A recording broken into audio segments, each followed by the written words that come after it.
Beh, del tagliamento ho tanti ricordi. Io sono nato a Forgaria e dunque il mio comune occupava una buona parte della sponda destra del tagliamento. Dunque, da ragazzo, come tutti, si andava a fare il bagno, eccetera. Il tagliamento è stato, come dire, un amico dei ragazzi e della gioventù, in questo senso. Ma poi è stato anche un grande problema per la nostra comunità, soprattutto quando la viabilità ferroviaria o stradale non esisteva. Dunque io ricordo ancora, ma non tanto io, ma me lo dicevano i miei vecchi, si passava col barcaiolo, dunque il tagliamento veniva attraversato col barcaiolo nella zona del Cimano di Cornino. Dunque, mentre invece nella Pontaima è la zona più bassa, che è proprio in prossimità della stretta di Pinzano, c'era una passerella di legno, sempre ovviamente a rischio perché ogni volta che veniva una pazzone più grande la portava via, che permetteva alla gente di passare dalla sponda destra alla sponda sinistra. Questi sono i ricordi che ho un po' da fanciullo, ecco.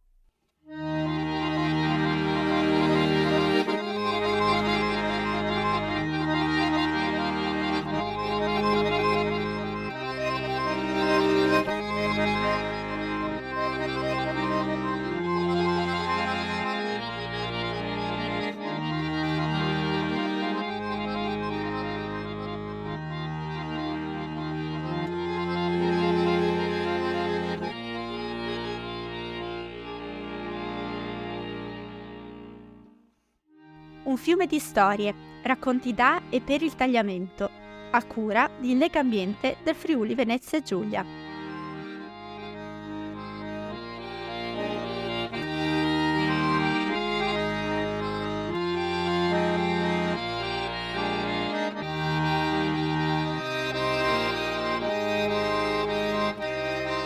L'ingegner Giuseppe Ionia e memoria storica del Comitato contro lo sbarramento di Pinzano.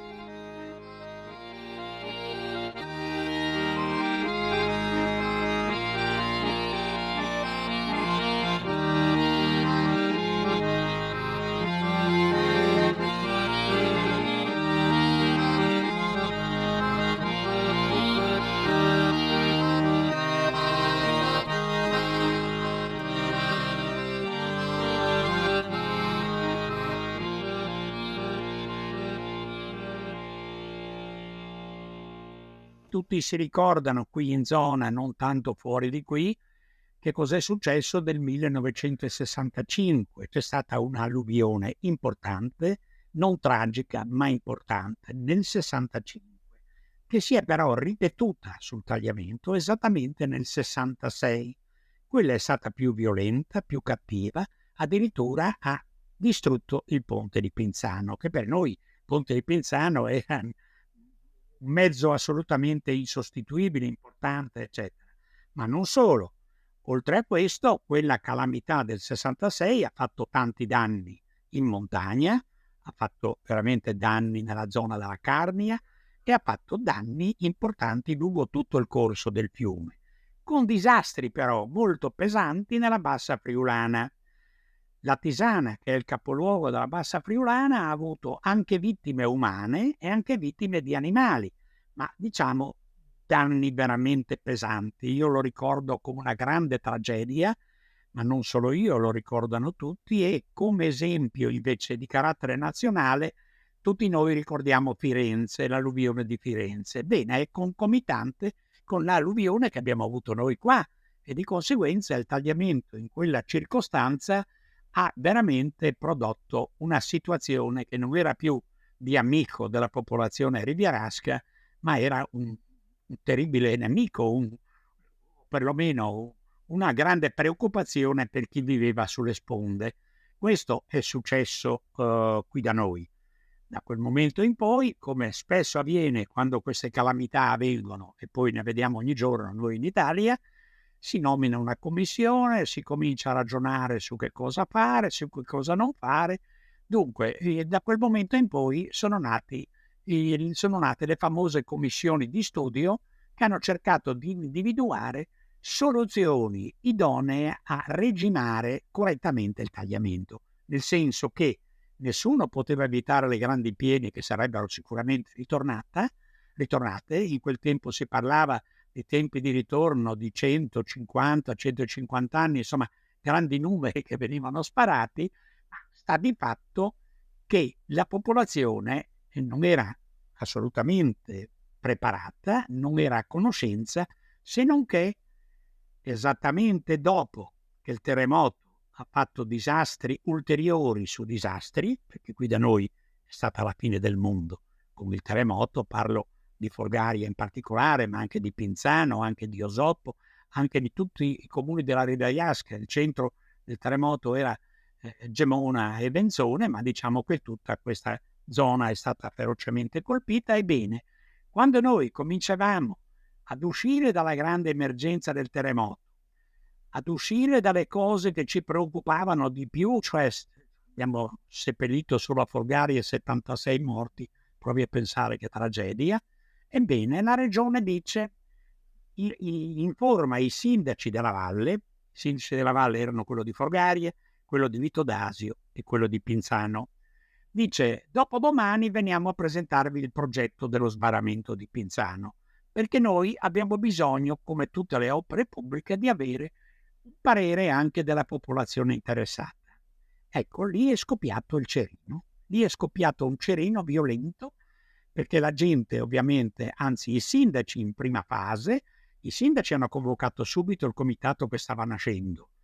Dice, aiutateci, vediamo cosa succede, non vorremmo essere travolti adesso dalla solita prepotenza delle autorità, eccetera, eccetera, vogliamo capire cosa succede. C'è stata una riunione a Folgaria, questa riunione si è tenuta, si cercava di tenere all'interno di un edificio della Caritas donata al comune per fare la messa, perché era tutto distrutto, chiese e tutto quanto, però la gente è arrivata talmente numerosa che aveva riempito tutti gli spazi esterni di questo piccolo locale.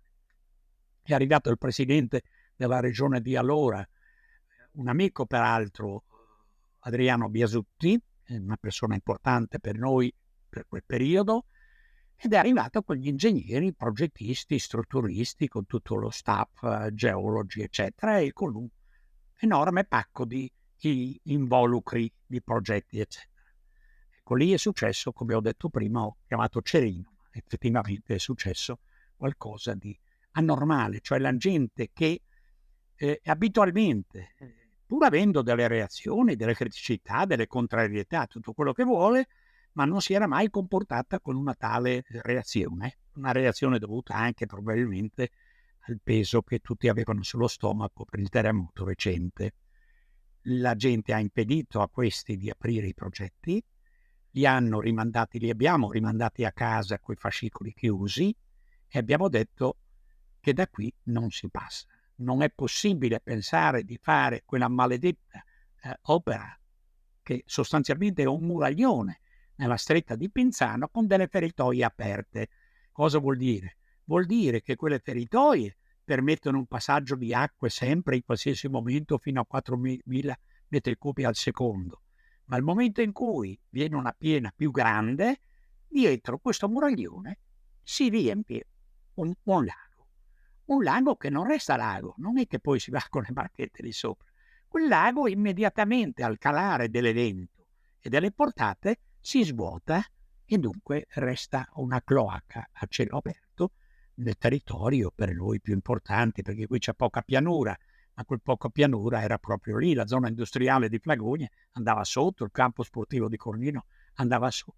Ecco, questo è una sintesi per far capire che cos'era successo. E dopo? Da quel momento in poi non abbiamo avuto più pause. Il comitato veramente ha fatto un lavoro che io ritengo, io ero ancora giovane ovviamente, dunque avevo anche forza, ma come me anche altri, non ero solo io, intendiamoci, c'era tanta gente. Lo stesso Sandro Ceriani è diventato un componente assieme a noi, eccetera, ma da quel momento è nato un problema, il problema di che cosa fare. Naturalmente il comitato era quello che era seguito più delle amministrazioni dalla popolazione, ma il comitato non voleva essere in distonia con le amministrazioni locali, per cui si è creata una simbiosi tra i 3 sindaci e dunque le 3 amministrazioni e il comitato stesso. E ragionandoci sopra, mettendo anche un po' di intelligenza, abbiamo pensato che da parte nostra non poteva essere un rifiuto no e basta, cioè il no negativo ad una soluzione di un problema che comunque tutti riconoscevamo essere presenti, ripeto, per i danni che poteva procurare il tagliamento, abbiamo deciso di suggerire noi delle alternative, cioè siamo pronti, vogliamo dare anche noi il nostro contributo, ma attenzione, non vogliamo che per salvare la Pisana si distrugga un'altra parte del territorio. Dobbiamo salvarle tutte e due queste parti del territorio, trovando soluzioni che siano utili, eccetera. E le dico la verità, in quel momento l'aria era brutta per noi, non era una cosa, era impossibile. Siamo andati a trovare il presidente dell'ultimo gruppo di lavoro all'Università di Trieste, era un docente di idraulica dell'Università di Trieste, non ci volevano ricevere, insomma, eravamo considerati un po' quelli che non vogliono niente, e non era vero assolutamente, perché volevamo qualcosa, ma non quella. E dunque siamo andati dappertutto. Abbiamo cominciato a fare incontri con tutte le parti politiche. Ricordo che ogni sabato andavamo ad incontrare le direzioni provinciali o regionali di tutti i partiti, al governo, non al governo, insomma, eravamo scatenati questa roba. Poi finalmente io per la verità, io avevo un'idea, ma non ho avuto il coraggio di dirla a nessuno, sinceramente. Posso dirla oggi perché a 86 anni si può dire quello che si vuole, no? L'idea che avevo io era quella di sbarare l'Arzino. L'Arzino è un bel torrente, un fiume veramente, che è uno dei principali affluenti del tagliamento. E questo affluente è proprio in occasione nei paraggi dell'incrocio della stretta di Penzano. Siccome negli anni fine 58, inizio 60, la SADE, Società Adriatica di Elettricità, aveva un progetto già previsto per realizzare una stretta nell'Arzino e naturalmente sviluppare ovviamente energia elettrica. Nella SADE non gli interessava fare altro, meno che mai ambientali, non gliene fregava niente. Ecco, allora seguendo quella linea, che non era fine solo lo sbarramento dell'Arzino, ma poi aveva un proseguimento, anche un altro lago a Forgaria, eccetera, ma lasciamo stare quello. Io ho pensato e ho parlato solo, dico la verità, con l'ingegner Urban, che era un socio del nostro studio professionale, e poverino è morto prematuramente, ma anche lui, come me, ha concordato di non dire niente a nessuno, perché avremmo sollevato probabilmente un altro vespaio. Aspetti, ma come mai? Ma come mai? Adesso le spiego come mai. Dunque, io pensavo che sbarando l'Arzino e producendo energia elettrica sempre, ma solo in previsione di calamità, perché le previsioni ci sono, non è che non ci sono, si sa quando vengono queste situazioni, svuotare il bacino piano piano e tenerlo pronto per fare da compensazione alla trattenuta di acque verso la Pisana. Era un piccolo contributo, ma era un contributo. Io dico di no allo sbarramento, ma ti do un contributo. Però non abbiamo parlato con nessuno perché la ferita del Vajont era ancora molto fresca. Lei sa che il Vajont ha fatto morire, distrutto l'Ugarone, tutte queste cose qua. Insomma, questo è successo nel 63, noi eravamo verso la fine degli anni 70, insomma ci sembrava una cosa ancora troppo fresca per essere capita intelligentemente. Per cui abbiamo lasciato perdere. Nel frattempo però è nato uno delle tante commissioni di studio e finalmente hanno ritenuto di prendere come componente uno designato dalla Valle, vale a dire dal comitato, unitamente alle 3 amministrazioni, Forgaria, Vito D'Addio, eccetera. Questo gruppo, che ripeto, lavorava in grande armonia, guai se non fosse stato così, ha individuato nell'ingegnere Aprilis un esperto di idraulica per sostenere le tesi della Valle. Il gruppo era composto da una decina più esperti, compreso gente del magistrato delle acque di Venezia, tutta una compagine di esperti molto ampia, e un giorno viene da noi, comitato, anzi ci convoca giù nel suo studio, avevo lo studio a Pordenone, e ci dice: ma voi sapete che sul Danubio ci sono le casse di espansione? No, non sappiamo, noi non sapevamo niente. Ma lo sapete che ce ne sono anche in Italia, in Emilia-Romagna, eccetera, eccetera, eccetera? Sul Secchia, poi sul Tanaro, Tamaro, mi pare si chiami. Bene, detto fatto, noi siamo partiti sabato tutto il gruppo, e siamo andati sul Secchia. Siamo andati a vedere le casse di espansione e abbiamo avuto la fortuna di incontrare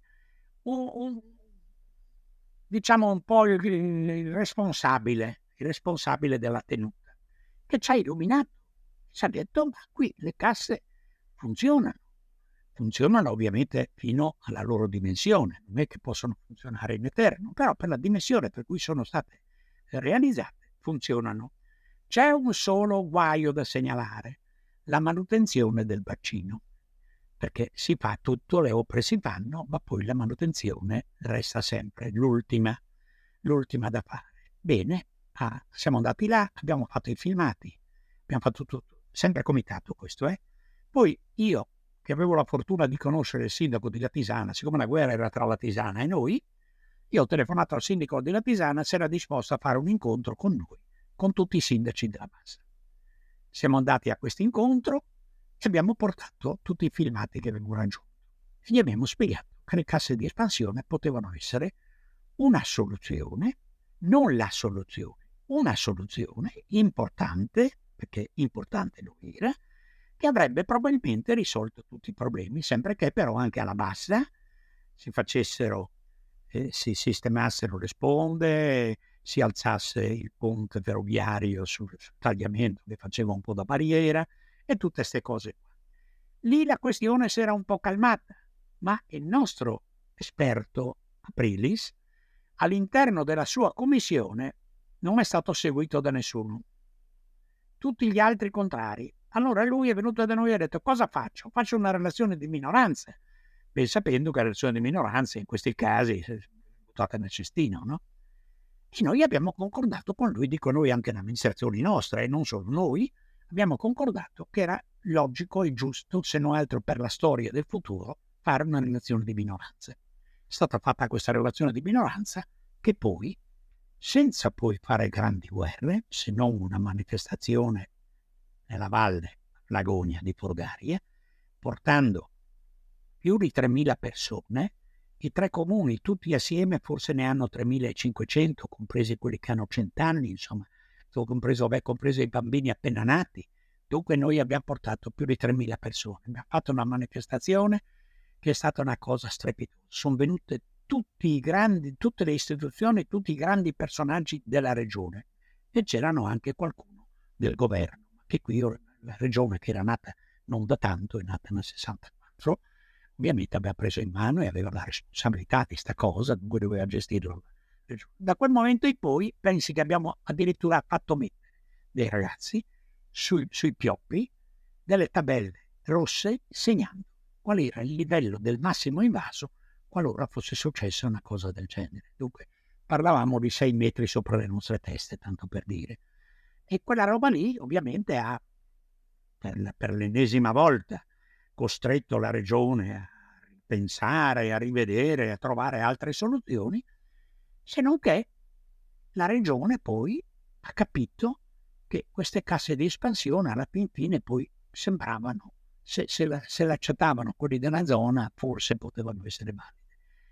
La questione è stata passata poi al Comitato di Bacino di Venezia, il quale ha approvato queste casse, ha fatto approvare le stesse casse dal Consiglio dei Ministri, è diventata legge dello Stato. Naturalmente non era neanche finito di pubblicare che qui la nostra gente improvvisamente non era più d'accordo neanche sulle casse. Parlo con sincerità. Io poi ho sofferto un po' di questa roba, non perché le casse mi interessavano, perché per il modo come amministratori, persone fisiche che io conoscevo, che avevano fatto delibere a favore delle casse, parlo di San Daniele, parlo di Ragogna, parlo di Pinzano stesso, parlo di Spilimbergo, escluso gli altri. Questi improvvisamente hanno persino inventato che le casse di espansione potevano cambiare il clima per il prosciutto di San Daniele.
Senta, come erano fatte le casse di espansione che avevate pensato? Attenzione, le casse di espansione progettate si potevano riempire parzialmente una volta ogni 50 anni, perché erano fatte in maniera tale che l'ingresso nella prima non poteva avvenire se non in prossimità dei 4.000 metri cubi al secondo, che era il massimo consentito transitabile alla Tisana. Dunque lei può immaginare, conti alla mano, era come dico io, no? Ma a me non interessava la cassa di espansione, a me interessavano due cose. A me, il comitato, non solo a me. A me interessavano due cose. Primo, siccome le casse di espansione erano in larga misura, gravavano sul comune di Pinzano e in parte su quello di Spilimbergo. Non toccavano per niente Ragogna, Dignano, niente, ma quelli avevano paura che facendo lo sbarramento, facendo queste casse, l'erosione delle loro sponde fosse andato in alto. Pazienza. Noi però eravamo interessantissimi a poterle fare come volevamo noi. E infatti abbiamo fatto approvare dalle tre commissioni, compreso Spilimbergo, fatto approvare un decalogo dal quale decalogo fosse chiarito come dovevano essere eseguite queste casse. Non si doveva vedere un centimetro di cemento armato, dove tutte le sponde dovevano essere a verde. Dentro doveva restare un canale perché dentro bisognava coltivare, non mica buttare via tutto il prato dentro, doveva essere coltivato, anzi anche messo anche a produttività intensa, eccetera, eccetera. E noi col decalogo, ricercati in quella volta dai grandi gruppi di progettazione che giravano in giro per fare il bando, siamo stati avvicinati da due di loro, due gruppi. Naturalmente eravamo molto preoccupati se aderire come studio o no, perché quelli dicono che noi facciamo i nostri interessi per fare le casse di espansione. Noi siamo entrati in gioco solo e soltanto quando il comitato, non all'unanimità, ma a grande maggioranza, ha detto: fate bene ad andare perché siete gli unici che può vedere come si progettano queste casse. Diversamente le troveremo di nuovo fatte in un certo modo. Siamo entrati in un gruppo, abbiamo baruffato, come si suol dire, con i componenti di altissimo grado intellettuale di idraulica. Noi lo eravamo molto meno, se non addirittura nulla, però siamo riusciti ad allargare il piano di ingresso della prima cassa 1,5 chilometri, in modo tale che non entrava un goccio d'acqua nelle casse di espansione se non in vicinanza dei 4.000 metri cubi, che era il sogno nostro, perché se ce ne facevano entrare anche a 1.500 era chiaro che le casse diventavano. Questo è quanto, tanto per capirci. Naturalmente poi sti sindaci, io addirittura poi mi sono anche sbizzarrito, e ripeto, l'età che ho mi permette di dire, io ho parlato con dei sindaci che erano diventati contro, che ho detto: ma tu in quel tempo là, perché nel frattempo sono passati più di 20 anni, attenzione, sono passati 50 e passa anni dall'evento, dunque i tempi di ritorno di 50 anni sono già bruciati, consumati anche i soldi, ma non c'è niente più, no? Non esiste, hanno fatto alcuni lavori nella bassa, onestamente, sì, abbastanza importanti. Questo signore ho detto, ma tu in quel tempo non eri consigliere nel comune di San Daniele? E lui mi dice sì. Ecco, allora ti mostro la delibera che anche tu come consigliere hai approvato, perché io avevo le delibere, no? Che avevano approvato con delibera del Consiglio Comunale il consenso verso le casse di espansione. Abbiamo perso per 0,5 punti su 100, però i nostri concorrenti avevano fatto la presa a monte della stretta, che era vietato dal bando. Per cui tutti aspettavano il nostro ricorso, a noi abbiamo visto che era ormai nata tutta questa posizione contro, anche dei nostri, non dei nostri, ma dei nostri, per esempio di Pinzano, cominciavano ad avere dei dubbi. Abbiamo lasciato perdere. Secondo lei, come mai la gente si è opposta? Allora, perché la gente si è opposta? Perché lei mi insegna che in Italia una grande opera non si può fare. Perché? Perché non si può, no, è inutile progettarla, non si fanno le grandi opere e basta, no? Non c'è niente da fare. E si nascono i comitati, come noi abbiamo impedito quella muraglia là, e l'abbiamo impedita, perché anche adesso riparlano di nuovo di quella muraglia, però per il momento è impedita. Altri ovviamente vedevano in queste casse di espansione altre negatività che io personalmente non sono riuscito ad individuarle, però sa com'è il popolo, basta che uno comincia a dire ma così, ma là, allora noi invece del comitato ci siamo ritirati in buona sostanza, non eravamo più sul pezzo, eravamo tranquilli, aspettavamo gli eventi e dunque prima di tutto le amministrazioni meno interessate, Spilimbergo, Vignano, Ragogna e San Daniele. Poi ha ceduto un po' anche Pinzano, dopo ha cambiato amministrazione, non era più di quel colore di prima, è diventata di un altro colore, eccetera. Dunque, questa questione delle casse di espansione c'è stato un altro comitato, non quello a cui partecipavo io, che ha fatto un'altra battaglia di un altro tipo. È riuscito, malgrado la legge dello Stato che aveva approvato il Consiglio dei Ministri questa operazione, quelle casse di espansione non si sono fatte e credo non si faranno neanche più, ma poco importa. Secondo, perché non è una cloaca?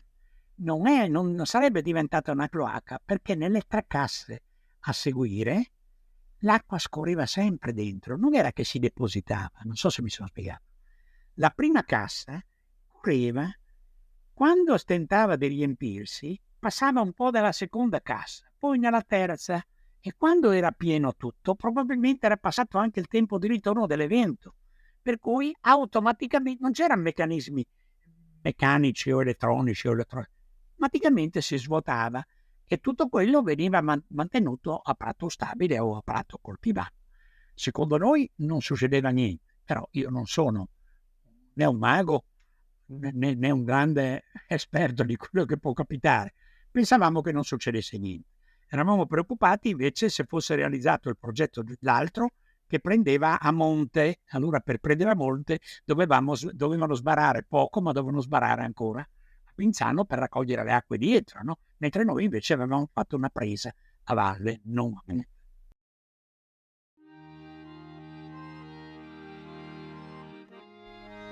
Avete ascoltato un fiume di storie, racconti da e per il tagliamento, un podcast a cura di Legambiente del Friuli Venezia Giulia. Ospite Giuseppe Iogna, regia voce e suono Elisa Baioni, brano musicale Tagliamento di Paolo Forte. Un fiume di storie è una raccolta di interviste realizzate per il progetto Percorsi intrecciati sul tagliamento. Sono disponibili sul canale YouTube di Legambiente del Friuli Venezia Giulia.